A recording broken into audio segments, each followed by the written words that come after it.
Haji Faisal secara tegas mengatakan, jika ia tak akan mengenalkan putrinya, Fujianti Utami alias Fuji, ke keluarga Tarik Halilintar, yakni Gen Halilintar. Faisal juga bakal menyiapkan syarat-syarat jika Tarik Halilintar benar ingin melamar Fuji, hingga tak perlu diperkenalkan ke Gen Halilintar. Diketahui, beberapa waktu terakhir ini, ramai dikabarkan jika Tarik Halilintar akan melamar Fuji, hingga Haji Faisal angkat bicara. Ayahanda Fuji, Haji Faisal secara tegas mengatakan, jika akan ada syarat-syarat yang harus dipenuhi Tarik Halilintar jika benar ingin melamar.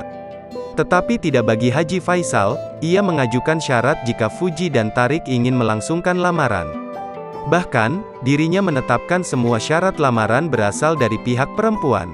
Syarat kalau ada umpamanya menyukai anak saya, mencintai anak saya, yang ingin menjadikan anak saya sebagai istrinya.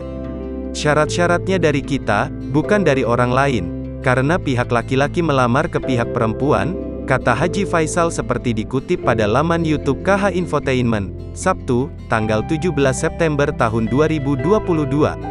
Syaratnya harus dibicarakan nanti, karena anak kita perempuan adat di kita.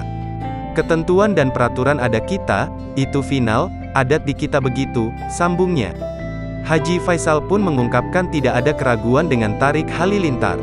Haji Faisal pun tegas untuk menikahkan Fuji 2-3 tahun mendatang.